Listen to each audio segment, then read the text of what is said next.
UTV ఛానల్కి స్వాగతం.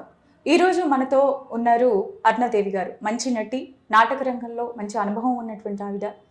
సురభి నాటకరంగ సంస్థ సుమారు 140 ఏళ్ల చరిత్ర కలిగినటువంటి సంస్థ సురభి నాటకరంగం. సో బలగం సినిమాతో మంచి పేరు కూడా తెచ్చుకున్నారు. ఆవిడే అరుణాదేవి గారు.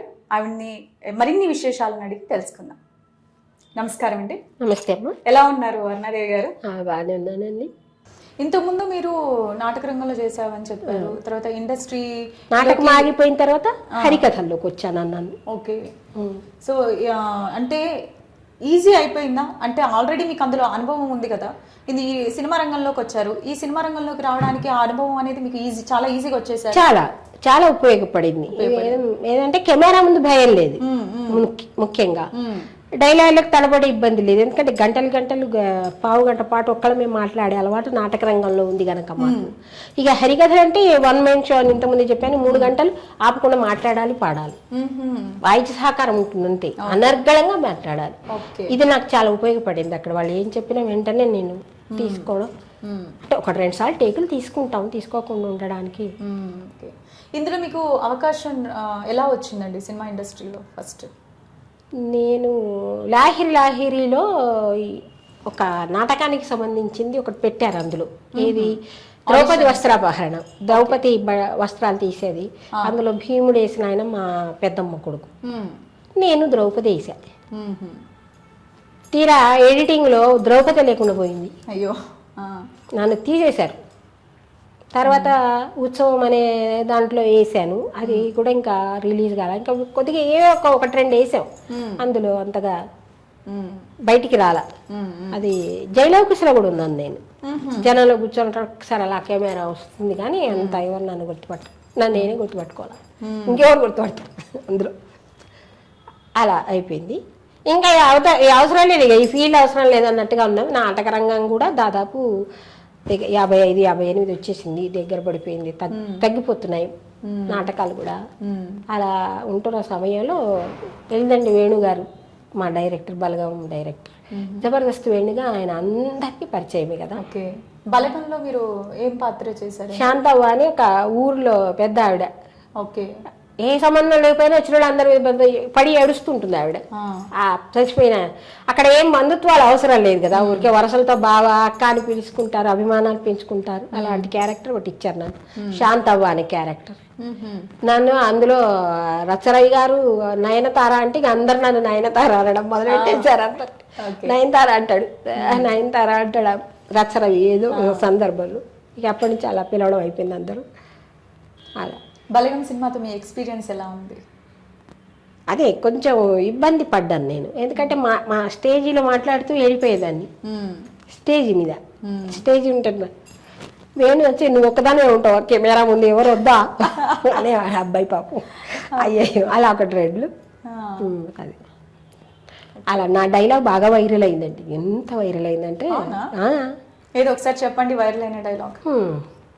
పొద్దుగాలని చేడుస్తున్నా, పచ్చి మంచినీళ్ళు ఇచ్చిన పాపాన పోయి గడికిట్లు వచ్చి కట్లు వేసిందో లేదో దానికి కోకాకోలా అంటే కోకాకోలా. నాకెందుకు చల్లగున్న రాబిడ్డ. అది వైరల్ అయింది బాగా. పిల్లలు పెద్దలు అందరూ చేశారు ఆ డైలాగ్. కోకాకోలా ఆంటీ అంటారు, అందరు నన్నే కోకాకోలా ఆంటీ అని పిలుస్తారు ఇక అక్కడి నుంచి. ఓకే. అది బలగంలో. తర్వాత భగవంతుడు అని కొత్త మూవీ ఒకటి, అది ఇంకా రిలీజ్ కాల. అందులో మంచి డైలాగులు పడ్డాయి నాకు, ఒక 10-12 వరకు ఉన్నాయి. లగ్గంలో కూడా ఒక 7-8 డైలాగులు ఉన్నాయి. లగ్గం మూవీ ఏదో ఆగస్టులో రిలీజ్ అంటున్నారు. భగవంతుడు ఇంకా జరుగుతుంది షూటింగ్. ట్రెండింగ్ లవ్ స్టోరీ అని అది ఒక రోజు చేశాను. సైకో సత్యనారాయణ అని ఒక రోజు చేశాను. చిట్టి అనే ఏదో వెబ్ సిరీస్కి డబ్బింగ్ చెప్పాను. ఒక పెద్ద ఆవిడకి తెలంగాణ మాట్లాడాలి అంటే డబ్బింగ్ చెప్పాను. అది వరంగల్ అబ్బాయి ప్రభు అనే అబ్బాయి తీశాడు, అది దానికి డబ్బింగ్ చెప్పాను. మీ పాత్రలకి మీరే డబ్బింగ్ నేనే చెప్పుకున్నాను, వేరే వాళ్ళు ఎవ్వరు లేదు. నా పాత్ర నేనే డబ్బింగ్ చెప్పాను, 3టికి కూడా. ఆ భగవంతుడు కానీ, బలగం కానీ, లగ్గం కానీ నేనే డబ్బింగ్ చెప్తున్నాను. ఓకే. డబ్బింగ్ చెప్తున్నప్పుడు మీకు ఎట్లా అనిపిస్తుంది? కొంచెం ఇబ్బంది అయింది. నా క్యారెక్టర్ అయినా దాన్ని చూస్తూ మాట్లాడలేకపోయేదాన్ని. నేను చూస్తున్నాను, నేను అన్నదాన్ని చెప్పలేకపోయేదా. సరే మీరు అనేయండి మేము కలుపుకుంటాం కానీ అని 1-2 సార్లు అలా జరిగింది. తర్వాత ఇక మళ్ళీ కాస్త అనుభవం వస్తుంది కదా రాను రాను రానుగా తెలుస్తుంది. నేను ఇలా అనాలి నా క్యారెక్టర్ అక్కడ మొదలు స్టార్ట్ కాగానే నేను ఇక్కడ స్టార్ట్ అవ్వాలి ఓకే. అలా చూస్తూ డబ్బింగ్ అయిపోయింది, బాగానే ఉంది, ఏమి ఇబ్బంది పెట్టలేదు నేను వాళ్ళని పాపం, అలా అయిపోయింది. అంటే ఎక్కువ టైం తీసుకోకుండా వెంటనే చెప్పేశారు. మీకు ఇంకా ఎలాంటి పాత్రలు వేయాలని ఉంది? ఇంకా బాగా ఎటువంటి పాత్రలు వేయడం అంటే మీకు ఇష్టం? దాదాపు నాటకానికి సంబంధించిన దాంట్లో అన్నీ వేశాను నాన్న. అంటే సినిమా ఇండస్ట్రీ పరంగా నేను చెప్పేది, ఇంకా ఎలాంటి పాత్రలు చేయాలని ఉంది మీకు? అదే ఒక బామ్మలాగా నిర్మలమ్మ గారు వేసినటువంటి పాత్రలు వేయాలి. మిమ్మల్ని లైక్ మీరు మాట్లాడుతుంటే కూడా నాకు అట్లనే అనిపిస్తుంది. నిర్మలమ్మ గారు అంటే నాకు చాలా అభిమానం. అన్నపూర్ణమ్మ నిర్మలమ్మ గారి లాగా చెయ్యాలి అని ఇష్టం. నిర్మలమ్మ గారి మూవీస్ బాగా చూసేవాళ్ళం. చూసేవాళ్ళు. నాటకంగా నుంచి వచ్చింది తను, నిర్మలమ్మ గారు, నిర్మల గారి. ఓకే. ఏ మూవీస్ ఇష్టం నిర్మలమ్మ గారి మూవీస్లో మీకు బాగా? నిర్మలమ్మ గారి చాలా ఇష్టము. బాగా మీకు ఇది అంటే నాకు చాలా ఇష్టం ఆ పాత్ర అంటే? ఏ పాత్ర అయినా ఇష్టమే. నిర్మలమ్మ గారి మనుషులు మారాలి ఒకటి, బలిపీఠం నిర్మలమ్మ అందులో. ఓకే. తర్వాత ఏదో పసుపు కుంకుమ ఏదో సినిమా పేరు గుర్తులేదు, కొడుకుని చంపుతుంది ఆవిడ అందులో, కోర్టుకేస్తారు. నా కొడుకును కనిపించి నేను చంపితే పెంచింది నేనే, చంపింది నేనే అని ఒక డైలాగ్ చెప్తున్నాడు. నాకు చాలా ఇష్టం ఆ సీన్. న్యాచురల్గా ఉంటుంది. ఇప్పుడు నాగభూషణం గారు కానీ వీళ్ళంతా మరి నాటకరంగం నుంచి వచ్చిన వాళ్ళే. అక్కినేని నాగేశ్వరరావు గారు ఆడవేశాలు వేసారు, ఎన్టీఆర్ గారు తక్కువ, ఆయన నాటకరంగం నుంచి అది వేసాడంట కాలేజీలో అప్పుడప్పుడు. కానీ నాగేశ్వరరావు గారు బాగా పద్య నాటకాలలో కూడా వేశారు ఆయన, ఏఎన్ఆర్ గారు. ఇప్పుడు సినిమా ఇండస్ట్రీ అయినా సరే, నాటకరంగం ఏదైనా సరే అండి, మనకి స్ట్రగుల్స్ ఫేస్ చేస్తూ అట్లా మీరు మీ చిన్న ఏజ్ నుండి వరకు కూడాను, స్టిల్ ఇప్పటి వరకు కూడాను మీరు ఫేస్ చేసినటువంటి సిచ్యువేషన్స్ ఏంటి ఉన్నాయమ్మా? ఒక నాటకానికి వెళ్ళినప్పుడు వెళ్ళిన దగ్గర ఇబ్బంది పడుతూ ఉంటాం, అక్కడ కాస్త రౌడీ మూకలు ఉంటాయి, అలా అలాంటి ఇబ్బందులు ఎదుర్కొంటుంటాం. ఇప్పటికి కూడా ఒక్కొక్క చోట ఎలా ఎదుర్కొంటారు వాటిని మీరు? చెప్తాం, వాళ్ళు ఏదో అల్లరి చేస్తుంటారు, కాదు బాబు మేము ఏదో బ్రతకడానికి వచ్చాం, నాటకం వేయడానికి వచ్చాం, కళాభిమానంతో చూడండి అని చెప్పడం, లేదా ఊళ్ళో ఏదన్నా పెద్దవాళ్ళను ఆ ప్రాంతం వాళ్ళను పిలిస్తే వాళ్ళని సర్ది చెప్పడం, పంపడం, అలా చిన్న చిన్న గొడవలు అవుతూ ఉంటాయి. ఇక సినిమా రంగానికి వస్తే ఎటువంటి సిచ్యువేషన్ వస్తుంది. అదే ఎట్లాంటి చెప్పండి. ముందుగా ఎవరు నన్ను నమ్మరు, ఎందుకంటే ఫేస్ అలా నమ్మరు ముందుగా. తర్వాత స్నేహం ఏర్పడుతుంది. ఫస్ట్ మొదట్లో మాత్రం మామూలుగా పలకరిస్తారు, ఊరుకుంటారు, కొద్ది రోజులు అయిన తర్వాత అలా. మరి ఇబ్బంది పడుతూనే ఉన్నాం కదా సినిమా రంగాల్లో, ఎక్కడైనా తప్పదిగా మంచి చెడు. ఒక ఆవిడ మన క్యారీ వన్ దీపం అనింది నన్ను, పేరెందుకు లేండి కానీ నవ్వుతూ అన్నారేమో, క్యారీ వన్ దీపం అనండి. సరే ఎవరు చెప్పాలి, వాళ్ళకి చెప్పాము, వాళ్ళు వచ్చారు అది సార్ చదువుకున్నారు. అలాంటి ఆ ఇబ్బంది వస్తున్నాయి, లేదు. ఆడిషన్స్ అంటారు, వెళ్తున్నాం కావట్లేదు, అలాగే ఏదో వద్దులే అనుకున్నాం.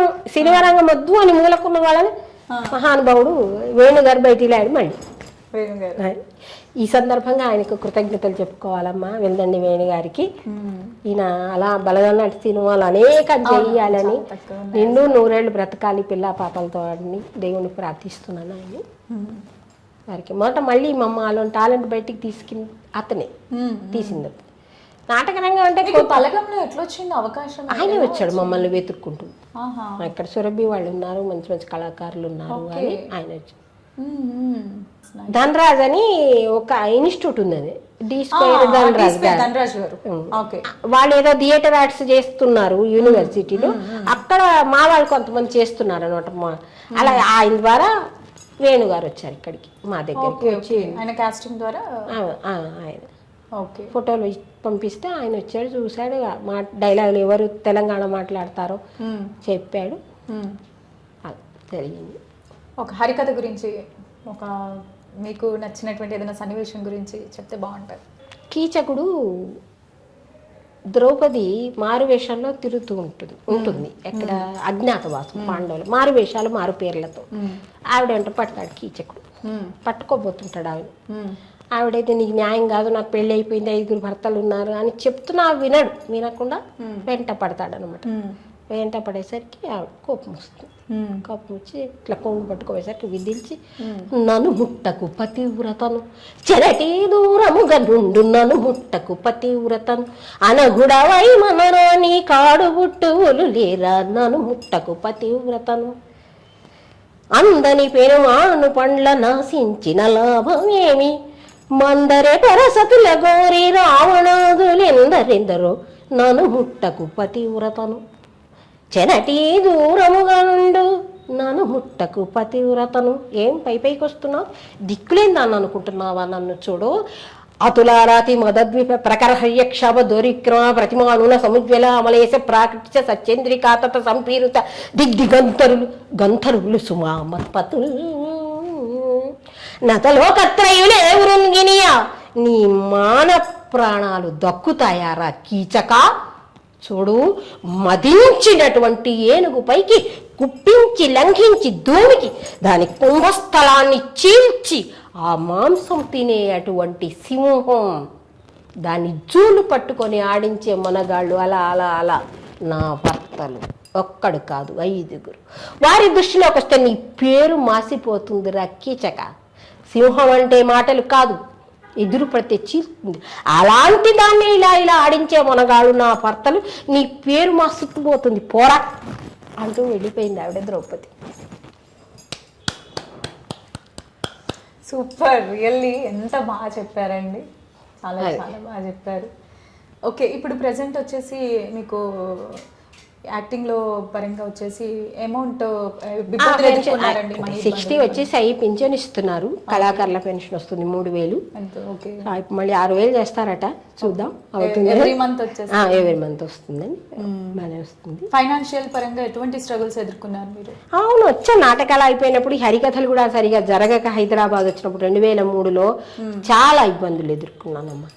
పిల్లవాడికి ఉద్యోగం లేదు, పూర్తయిన చదువు ఏమీ లేదు, కళారంగాల్లో ఏమి దొరకడం లేదు. 2-3 సంవత్సరాలు ఇక టీ కూడా మానేసిన సందర్భాలు ఉన్నాయి. ఓ పాల ప్యాకెట్ కూడా తేలేకపోయాయి.